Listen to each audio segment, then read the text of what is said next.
Welcome back to the deep dive. We're going to be exploring um, Adlerian psychology today. Oh, We're cool. going to be using The Courage to be Disliked as our guide. It's an Yeah. audiobook presented as like a dialogue between this philosopher and a young man. Yeah. I think this format's going to be really interesting for this deep dive. It really brings the ideas to life. It's like Yeah. you're kind of like eavesdropping on Yeah. a conversation almost, Totally. where this guy is explaining all these concepts. Yeah, so what's the first concept that really struck you? What do you think? Well, one of the first things they discuss is that we're not defined by our past experiences. Oh, okay. And, that's one of the key things, I think, in Adlerian psychology. Yeah, that really goes against a lot of conventional wisdom, right? I mean, a lot of times people are thinking, their childhood Totally. Yeah. really shapes them or whatever. Especially with like Freudian psychology, which is all about the past. Yeah. This is like completely different. Well, I'm sure there was some pushback from the young man in the book about that idea. Yeah, of course. Yeah. But the philosopher really emphasizes, that we have much more control over our present and our future than we often think. Okay, so how so? I mean, how would he say that? Well, he talks about how instead of focusing on the why behind our behavior, like looking for all the causes in the past, Yeah. he says Adlerian psychology really emphasizes the what for. The what for? Yeah, like what's the goal? What's the purpose? Okay. What are we hoping to achieve with this behavior? With these emotions even. So instead of saying, like, I'm anxious because of this traumatic experience I had, Right. what would Adler say? He'd probably be like, well, what is this anxiety helping you achieve right now in this moment? Is it protecting you from something? Are you trying to avoid a situation? Wow. Yeah, that's a very different way to look at it. Totally. So wait, so what's that concept called again that he uses? It's called teleology. Teleology. And it's basically just focusing on the purpose of our actions instead of the causes in the past. So it's kind of like taking responsibility Exactly. for your emotions even. Yes. Yeah. And that's like a huge part of Adlerian psychology. Got it. So it's not just like things are happening to you. It's like you're choosing. We're always choosing. You're choosing to be anxious. Yeah. And we may not even realize Yeah. we're making those choices. Right. But we always are. Interesting. Okay. So, yeah, it's a really empowering way to look at it. It seems like that idea, that concept of teleology comes up quite a bit in the book. Oh, yeah, definitely. Like they use it to explain so many different things. Like what? Well, they have this whole section on anger. Right. And how Anger. it's always like a tool. Okay. It's never a pure, uncontrollable reaction. Okay. I'm interested. I have a quick temper. Yeah. But so you're saying it's not just... It's not genetic. It's not genetic. It's like I'm choosing to Well, there might be angry. be like predispositions. Yeah. But even then, we're still choosing how we respond. Okay. So how would Adler explain like anger? Well, he uses this example of like a guy yelling at a waiter who spilled coffee on him. Okay, yeah. And he says that happens all the time. it happens. But he's saying that outburst, that's not just a spontaneous reaction. Right. It's like a deliberate act. To get a free meal? Maybe. Or to intimidate the waiter or get some sympathy from the other people. So he's trying to achieve something. Yeah, there's a goal there. By being angry. Exactly. Okay, so it's not just, oh, he made me mad. Yeah. It's like, I'm choosing to be mad. Yes. Because I want something from this. And, it's about recognizing the function of that anger, the purpose it's serving. Instead of saying, I mean, I do this all the time. you made me mad. Yeah. It's really about taking responsibility for those choices. Okay. Because we always have the power to choose differently. But this seems like it would only really apply to like small annoyances, right? What about like if something really bad happens? Well, even then, Yeah. even when really bad things happen, we still get to choose how we respond. Okay, so it applies to everything. Yeah, pretty much. Okay, so how would this work in a relationship? Could you give me an example? Sure. Like, say you're having a bad day at work Mm-hmm. and you come home Yeah. and you snap at your partner. Yeah. It's not really that work was stressful.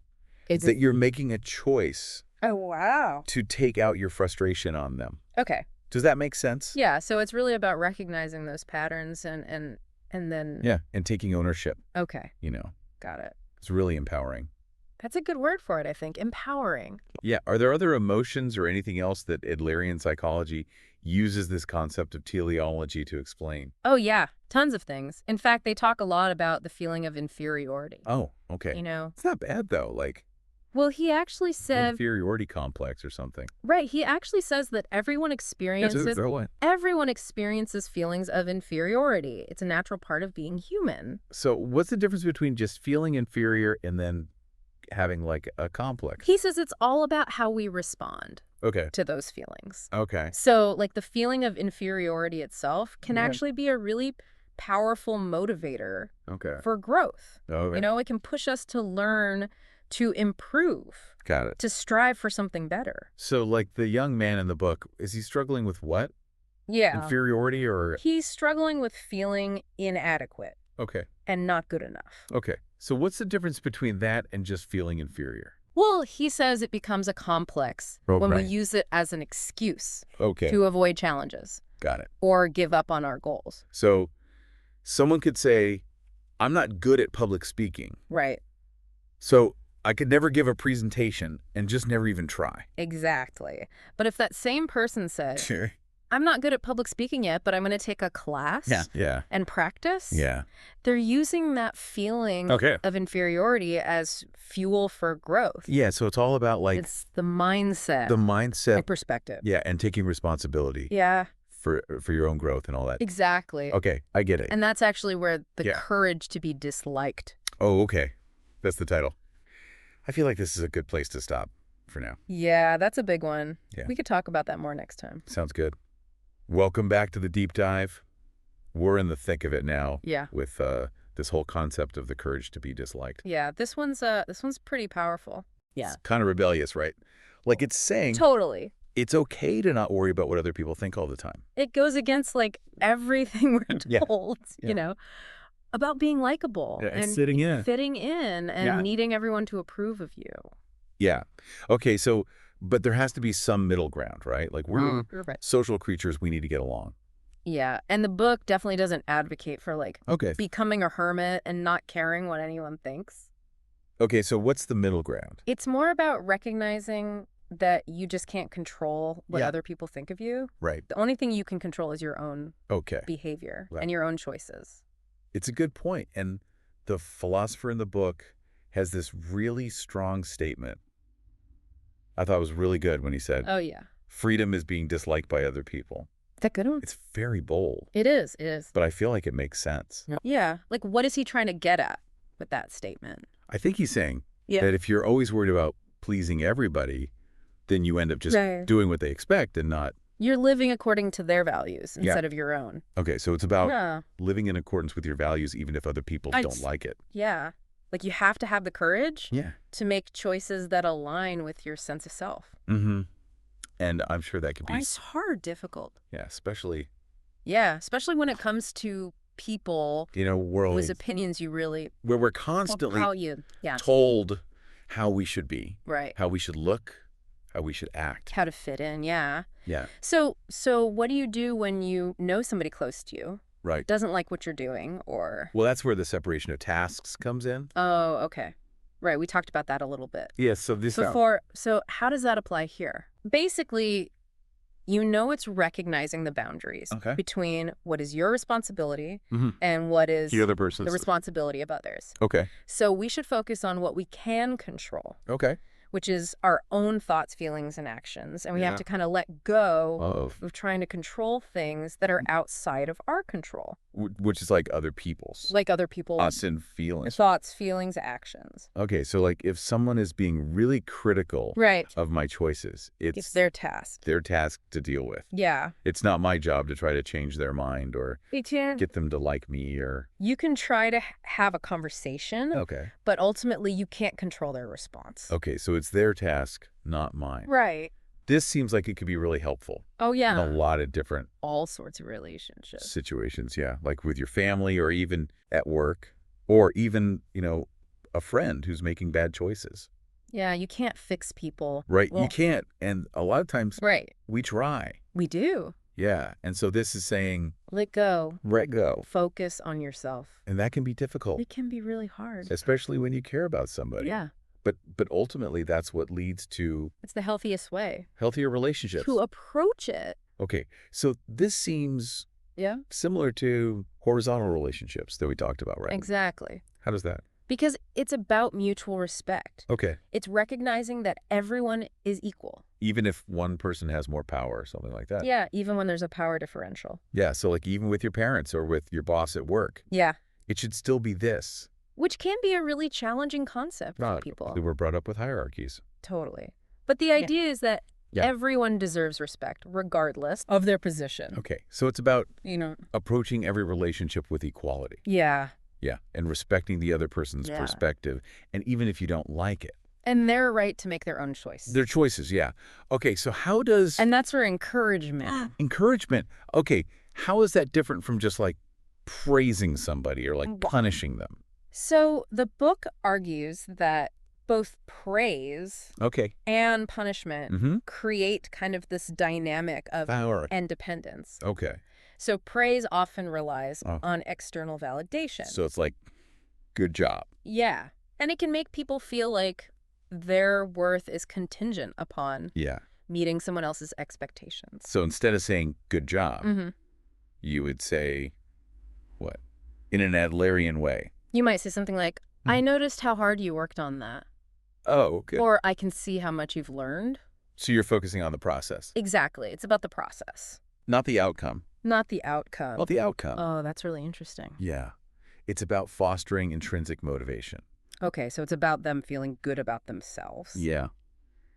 Helping them develop that belief in their own ability. Instead of seeking it from... Instead of needing that external validation. Somebody else. Yes. That makes a lot of sense. Yeah. So, but this seems like it would really only apply to like kids, right?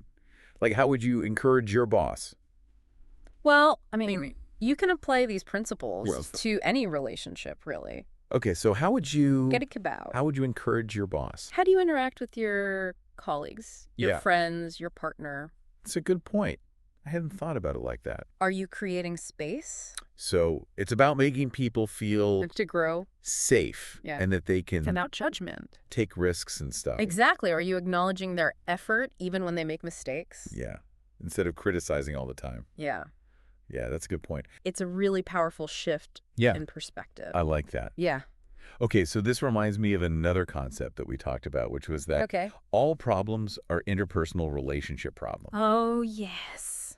I'm still kind of wrapping my head around this one because I can see how a relationship problems would cause lots of other problems. But of course. But what about things like financial stress or health problems or like you lose your job? Right. Those seem very individual. They do. And Adlerian psychology definitely acknowledges that those individual challenges exist, but it argues that even these seemingly personal problems are often intertwined with how we relate to ourselves, to others, and to the world around us. Okay, so could you give me an example of that? Sure. Like someone who's a workaholic, they may actually be using their work to avoid deeper interpersonal connections. Oh, so they're scared to get close to somebody, so they just stay late at work? Maybe they're afraid of intimacy. Okay. Or they're seeking validation through their achievements. Instead of risking vulnerability in a relationship. Okay, so it's like they're trying to protect themselves in a way. It's a coping mechanism. Yeah, okay. Doesn't that make sense? That makes sense, yeah. Yeah. But doesn't that feel a little bit like reductionist? Like some problems are just problems, right? I mean, yeah, there are definitely external circumstances, but Adler encourages us to look at how our perceptions, our beliefs, our choices contribute to the problems that we face. So even when something bad happens to you, it's like we still have a role. You still have a role. In how we respond. Okay, I got it. Does that make sense? That makes sense, yeah. It's not blaming the victim. It's just saying that you have a role. You always have a choice. In how you respond to things. Yeah. Okay. This is a good lead-in, then, to what I think is probably the biggest concept in the entire book. Okay. Which is that life has no inherent meaning. That's a big one. Whoa.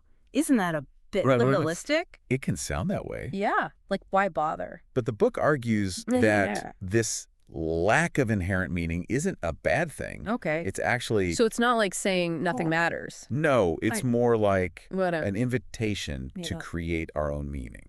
So we're not born with a purpose. Right, like we're not bound by some cosmic plan or destiny. Right. We actually have the power. We do. To choose our own path and our own values. That's pretty powerful. It is powerful. But it's also kind of scary. It can be. Right. Yeah. Like if nobody's telling me what to do, where do I even begin? Well, the book suggests that. Yeah. A sense of belonging and contribution. So like connecting with other people. Right. Finding your place in the community. Yeah. And making a positive impact. Exactly. Contributing your talents and abilities. Okay, so it's not about. It's recognizing that our lives have meaning and purpose. And finding some grand purpose it's about.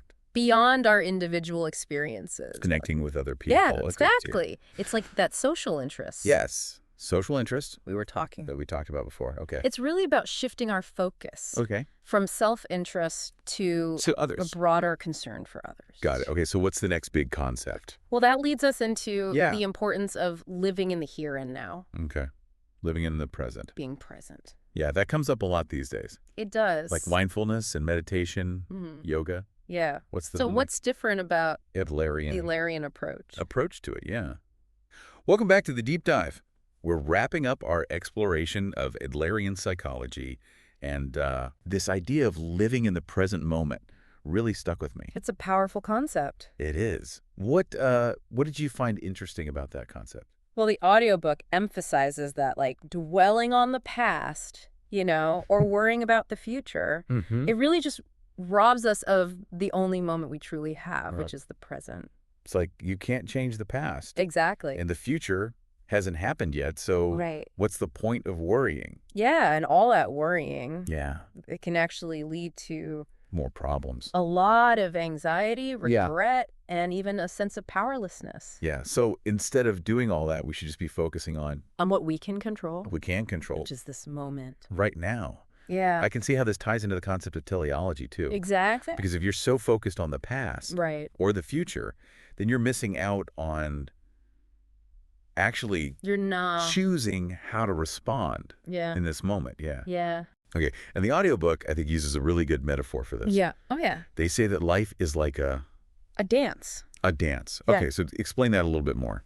So we shouldn't be focused on like the destination, the final step or anything. Right, the outcome. Yeah. It's really about enjoying the movement. Each individual step we take. I like that a lot. Yeah. It's about enjoying the journey. Yeah. Not the destination. The destination. Yeah, I can really get behind that. Yeah, it's about... I think that's something I need to work on a little bit. It's a practice. Yeah. But it's so important. So important. Yeah, I do find myself getting caught up in the future. Thinking about. Planning and worrying about. All the things that could go wrong. What could go wrong, yeah. Okay, so how do we actually put this into practice? Well, the book doesn't really offer like concrete strategies. Okay. But I think it's really about cultivating that awareness. Noticing when your mind starts to wander to the past or the future. Right. And gently bringing it back to the present moment. So it's kind of like meditation in a way. Yeah, it is. It's about being present with whatever you're doing. Yeah. Whether you're washing the dishes or having a conversation or going for a walk. Being present with the experience. Okay, that's cool. I like that. I think that's something I can actually try to do. Yeah, it's really powerful. Yeah. So this has been a really great deep dive. It has. Into all these Adlerian concepts, and there's so much to unpack. So much to unpack, yeah. And it's really made me think differently about what it means to be happy and to have freedom and to live a meaningful life. And that's the beauty of it. Yeah. It gives us a new lens to view ourselves. And yeah, I feel like a lot of these things I already kind of knew. Sure. But I just needed to be reminded of them. Yeah, it's like a good refresher. Yeah, a refresher course. Okay, cool.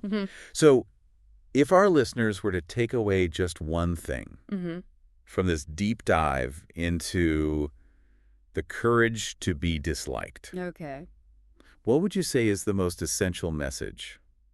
I think it's that happiness is a choice. Happiness is a choice. Yeah, it's not something that happens to us. Okay. It's something that we create. We create our actions. Thoughts, our actions. Our relationships, yeah. I love that. That's really good. It's really empowering. It is empowering. Yeah. It is.